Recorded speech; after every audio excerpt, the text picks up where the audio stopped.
సమస్యతో బాధపడుతున్నారా? ఇప్పుడు లేజర్ చికిత్సతో ట్రీట్మెంట్ రేంజ్ హాస్పిటల్స్ లో శాశ్వత పరిష్కారం. ఇప్పుడే సంప్రదించండి. నమస్తే, నేను Keshav. Welcome to Suman TV. రెండు దేశాలని వణికించింది భూకంపం.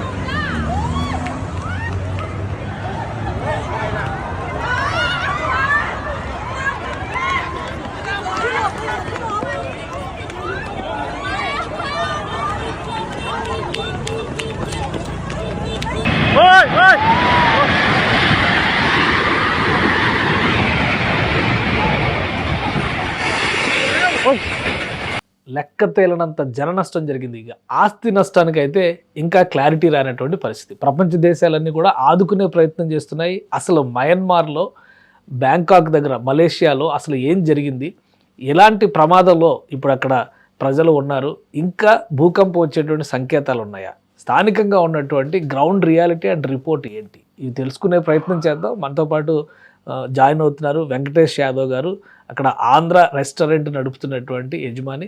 వెంకటేష్ యాదవ్ గారు నమస్కారం. నమస్కారం అండి. వెంకటేష్ యాదవ్ గారు, అసలు ఏం జరిగింది? ఎందుకంటే చాలామంది ఫస్ట్ జరిగినప్పుడు చిన్న భూకంపం అనుకున్నారు, 4.1 4.2 వచ్చింది రిక్టర్ స్కేల్ మీద అనేటువంటిది జరిగింది. తర్వాత చూస్తే పెద్ద పెద్ద భవంతులు కూడా నేల కూలిపోయినటువంటి పరిస్థితి. వాస్తవం ఏంటి, అక్కడ ఎలాంటి పరిస్థితుల్లో మీరున్నారు? భూకంపం అనేది మయన్మార్లో స్టార్ట్ అయిందండి. మయన్మార్లో 7.7 రిక్టర్స్తో భూకంపం రావటం జరిగినది. అది చాలా పెద్ద భూకంపం, ఇక్కడ ఎప్పుడూ జరగనటువంటిది ఈ ప్రాంతాల్లో. అది సుమారుగా మయన్మార్ బోర్డర్లో రావటం వలన బ్యాంకాక్కి సుమారుగా 500-600 మైల్స్ దూరం. ఆ యొక్క ఇంపాక్ట్ బ్యాంకాక్ నగరంలో ఉన్నటువంటి అనేక హై రైజ్ బిల్డింగ్స్, 50-60 అంతస్తుల బిల్డింగ్లు దగ్గరగా 7-8 బిల్డింగ్ లీక్ అవటము, చాలా వరకు కొంత డ్యామేజ్ అవటము జరిగింది. మరీ ముఖ్యంగా సిటీ ప్రాంతంలో ఉన్నటువంటి ఒక చెత్తు చాట్ అని ఎక్కువగా నైట్ బజార్, అది నైట్ జరుగుతుంది, హోల్సేల్ బిజినెస్ అది. అక్కడ కన్స్ట్రక్షన్ జరుగుతున్నటువంటి హై రైజ్ బిల్డింగ్ పూర్తిగా కుప్పకుంది. దానిలో పనిచేస్తున్నటువంటి కొన్ని వందల మంది మరి దానిలో చిక్కుకొని పోవటం, సుమారుగా 20-30 మంది అక్కడే చనిపోయారనేది ఒక సమాచారము. కొన్ని వందల మంది దానిలో ఆ ప్రాంతంలో ఉన్నటువంటి వాళ్ళు మిస్ అవటం, ఇప్పటి వరకు కూడా వారి ఆజూకి తెలియలేదు. ఒక 70-80 మంది మాత్రం ఇంకా ఇంజూర్ అయిన వారిని బయటికి తీసుకురావడం రిస్క్ టీమ్స్ జరిగిందండి. మరి మీరున్న ప్రదేశం ఉన్నటువంటి, మీరు బ్యాంకాక్ సిటీలోనే ఉన్నారా? మీరున్న ప్రదేశాన్ని దగ్గర పరిస్థితులు? మేమున్న ప్రాంతంలో బ్యాంకాక్ అనేది కూడా ఒక సిటీ. ఆ సిటీలో 4 ప్రాంతాల్లో దీని ఇంపాక్ట్. సుకుమిత్ అని ఒక ప్రాంతము, అలాగే చెత్తుచాట్, అదేవిధంగా ప్రతునామ్, సిలోమ్, ఇలా మేస్ అండి, ఇవన్నీ కూడా సిటీలో. ఆ 4 చోట్ల కూడా భూమి కదలికలు రావటము. అయితే కొన్ని ప్రాంతాల్లో మాత్రం కరెంటు ఇవన్నీ ఉన్న ప్రాంతంలో ఒక 5-6 సెకండ్లు మాత్రము ఒక భూమి కదలిక రావటము జరిగి, కానీ చతుసాట్ ప్రాంతంలో మాత్రం ఎక్కువ స్థాయిలో రావడంతో ఆ పూర్తి బిల్డింగ్ నేలమట్టం అవటం జరిగిందండి. కానీ అంటే బ్యాంకాక్ ఇప్పుడు మీరు చెప్పిన దాని ప్రకారం చూస్తే కూడా మయన్మార్ బార్డర్లో భూకంపం వచ్చింది. దీనికి బ్యాంకాక్కి చాలా డిస్టెన్స్ ఉంటుంది అంటున్నారు, కానీ దాని ప్రభావం ఎందుకు అంత తీవ్రంగా ఉంది? అంటే ఇది ఇప్పుడు వచ్చిన రిక్టార్ అనేది 7.7, ఇట్స్ వెరీ పవర్ఫుల్ అండి. ఎప్పుడు కూడా జరగలేదు ఇది, ఈ ప్రాంతాల్లో అంత ప్రభావితం ఎప్పుడూ లేదు. దాని ప్రభావం ఇన్ని కిలోమీటర్ల దూరంలో అంటే ముఖ్యంగా నార్త్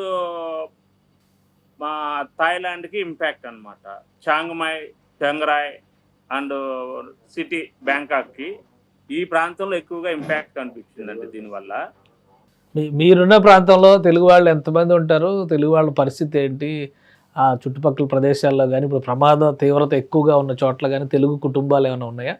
అంటే ఇక్కడ తెలుగువారు టూరిస్టులకి ఎవరికి ఎలాంటి ఇబ్బంది జరగలేదండి. ఒక రకంగా అదృష్టం ఏంటంటే ఎవరైనా సరే టూరిస్టులు వచ్చిన వాళ్ళందరూ కూడా అది మధ్యాహ్నం 1 ప్రాంతంలో జరగటం వలన ఎక్కువగా లంచ్ అవర్స్ ఎక్కువ వాళ్ళందరూ కూడా రెస్టారెంట్‌ల్లోనే ఉండే సమయం అది వాస్తవానికి. ఇది జరిగిందంతా కూడా కార్పొరేట్ బిల్డింగ్స్‌లో మాత్రమే పెద్ద పెద్ద high rise buildings, corporate buildings మాత్రమే షేక్ అవ్వటం జరిగింది. దానివల్ల ఎవరికి కూడా టూరిస్టులకైతే పెద్దగా ఎవరికి లేదండి. ఎవరికి ఎక్కడా కూడా నష్టం ఏం జరగలేదు. ఆస్తి మాత్రం తక్కువ ఎత్తులో ఉండే భవనాల దగ్గర పరిస్థితి నార్మల్ గానే ఉందా? అంటే ఇప్పుడు మీరు అన్నట్టుగా జస్ట్ ఆ కదలికలు, కంపనాలు మాత్రమే కనబడ్డాయి. ఎక్కువ ఎత్తు ఉన్న బిల్డింగ్లు మాత్రం కొలాప్స్ అయ్యే పరిస్థితి వచ్చిందా ఏంటి? అవునండి. మా బిల్డింగ్ ఉంది 6 ఫ్లోర్.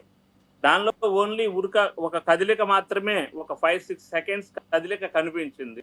దానివల్ల ఏంటంటే మాకు కూడా ఏందో జరుగుతుంది అనే ఒక మూమెంట్ అనుకునేటప్పటికి అది అయిపోయింది. వెంటనే అందరూ బయటకు రావటం జరిగింది. ఓకే. కానీ ఏదైతే హై రైజ్ బిల్డింగ్స్ 50 అంతస్తులు 60 అంతస్తులు ఉన్నాయో వారు మాత్రం అక్కడ మాత్రం బాగా దెబ్బతిన్నటువంటి పరిస్థితి. చాలా చాలా పెద్ద పెద్ద బిల్డింగ్లు కూడా క్రాక్లు ఇవ్వటం జరిగింది. కొన్ని అయితే కొలాప్స్ అవటం జరిగింది. మీరు చూశారు, చాలా వీడియోస్ లో కూడా మీరు చూసుంటారు. అలా కొన్ని బిల్డింగ్లు బాగా దెబ్బతింటం కూడా జరిగిందండి. ఆస్తి నష్టం కూడా, ఎందుకంటే హై రైజ్ బిల్డింగ్స్ బాగా టెక్నాలజీతో కడుతున్నటువంటి బిల్డింగ్లు, మరి ఆధునిక యాంత్రికంగా కడుతున్నారు కాబట్టి ఎక్కువగానే జరిగింది అనేది భావిస్తున్నాం అండి. మీరు వెళ్ళి ఎంతకాలం అయింది వెంకటేష్ గారు అక్కడ? ఇలాంటి పరిస్థితులు ఎప్పుడైనా చూసారా? అంటే నేను ఎక్కువగా ఇండియాలోనే ఉంటానండి. మొన్ననే వచ్చాను నేను ఇక్కడికి. నేను ఇండియాలో ఉంటాను. నేను ఫ్రమ్ గుంటూరు. గతంలో మనకు సునామీ వచ్చినప్పుడు కొంత ప్రభావం పుకెట్ అటువైపు సునామీకి కొంత ఇంపాక్ట్స్ కనిపించిందండి. బ్యాంకాక్ లో లేదు అప్పుడు. బ్యాంకాక్ పట్టాయ సునామీ ఎఫెక్ట్ లేదు, కానీ పుకెట్ లో ఉంది అది కొంత మేరకు. అప్పుడు ఆ తర్వాత ఇప్పుడు నేను వచ్చి ఆల్మోస్ట్ 15 years నుండి ఇక్కడ బిజినెస్ చేస్తున్నానండి. ఓకే. ఎప్పుడు ఇలా ప్రభావం లేదండి. ఓకే. ఇంతగా ఇప్పుడు రిలీఫ్ మెజర్స్ ఎలా ఉన్నాయి అక్కడ? పర్వాలేదండి. మరి మిగతా ఇటు మన భారతదేశం నుండి కానివ్వండి, వాళ్ళు రష్యా వాళ్ళు వీళ్ళందరూ కూడా సహాయ సహకారాలు అందిస్తావస్థలో ఉన్నట్టు కూడా బయటకి రెస్క్యూ టీములు పనిచేస్తా ఉన్నాయి. ఒక 4 o'clock వరకు మాత్రము కమ్యూనికేషన్ పోయింది సిటీలో.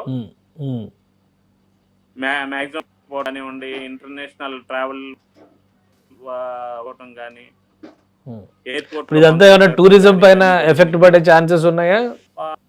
కానీ ఫ్లైట్స్ కి అయితే ఇబ్బంది ఏం లేదండి. ఆ ఫ్లైట్స్ బాగానే రన్ అవుతున్నాయి. జనరల్ గా ఇప్పుడు సమ్మర్ వచ్చేసింది, చాలా మంది ప్లాన్ చేసుకుంటూ ఉంటారు.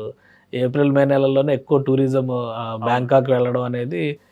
బ్యాంకాక్ అనేది చాలా మోస్ట్ అట్రాక్టివ్ డెస్టినేషన్ మన ఇండియా నుంచి చూస్తే. సో అక్కడ మిగతా వ్యవస్థలన్నీ యథావిధిగా నడవడానికి స్కోప్ ఉందా, లేదంటే బర్మా పైన అయితే, అంటే మయన్మార్ పైన అయితే చాలా పెద్ద ఎత్తున ప్రభావం పడింది అనేది కనిపిస్తుంది, అర్థమవుతుంది. జన నష్టం కూడా ఎక్కువ జరిగింది అక్కడ. కనీసం 10,000 మంది చనిపోయి ఉండొచ్చు అని చెప్పని అంతర్జాతీయ మీడియా అంచనా వేస్తుంది. సో బ్యాంకాక్లో కేవలం కదలికలు, ఈ జరిగినటువంటి చిన్న సంఘటనలు మినహా మిగతా ఏమీ లేదు, టూరిజంకి పెద్దగా ఎఫెక్ట్ కాదు అనుకోవచ్చా? 100% అనుకోవచ్చు అండి. ఇక్కడ టూరిజంకి ఎలాంటి ఇబ్బంది లేదు. నిన్న జరిగింది అది కూడా ఒక్కనే, అది ఆ ఒక్క ప్రాంతంలో జరిగింది కాబట్టి ప్రాంతాలకు ఎలాంటి ఇబ్బంది లేదు. టూరిజం 100% సెటరేట్ అయిపోయింది. అన్ని కూడా ఒక BTS లోకల్ మెట్రో ట్రైన్ మాత్రము కొన్ని రోజులు ఆపుతున్నారు. ఎందుకంటే అవి కూడా కొంత షేక్ అవటం జరిగింది కొన్ని ఏరియాల్లో. ఏదైతే కనెక్టివిటీ ఉన్నాయో, ఈ ఏరియా మీదుగా కనెక్టివిటీ ఉన్నాయో మర్చిపోవటం వలన అవి కూడా 2తో మళ్ళీ రన్ చేస్తారని అంటున్నారు. సో ఇవన్నీ టెక్నికల్ గా పరిశీలించిన తర్వాత మళ్ళీ రివైవ్ చేస్తారు. అవునండి. అక్కడ గవర్నమెంట్ రియాక్షన్ ఇన్స్టెంట్ గా ఉందా? ప్రాబ్లమ్ సార్ట్అవుట్ చేసే దిశగా గవర్నమెంట్ వేగంగా చర్యలు తీసుకుంటుందా? చాలా వేగంగానే తీసుకుంటుంది. అంటే ఇక్కడ ఏమిటంటే జరిగినది ఒక 2 నెలల్లో మాత్రమే ఇన్సిడెంట్ జరిగింది కాబట్టి మిగతా ప్రాంతాల్లో ఉన్నటువంటి వారందరూ కూడా సహాయం చేయడానికి అవకాశం ఉంది. ముఖ్యంగా మెడికల్ ఫెసిలిటీస్ ఏదైతే పక్క ప్రాంతాల్లో ఉన్నటువంటి మెడికల్ హాస్పిటల్స్ కానివ్వండి, మెడికల్ స్టూడెంట్స్ కానివ్వండి, డాక్టర్స్ కానివ్వండి, అందరూ కూడా అక్కడికి వెళ్ళి సహాయం చేయడానికి అవకాశం ఉందండి.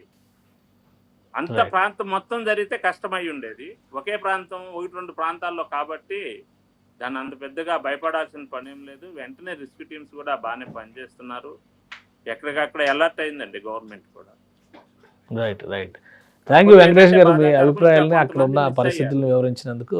ఇది బ్యాంకాక్ అయితే కోలుకుంటుంది, భూకంపం తీవ్రత మయన్మార్ పైన తీవ్ర స్థాయిలో ఉందనే చెప్పాల్సిన పరిస్థితి.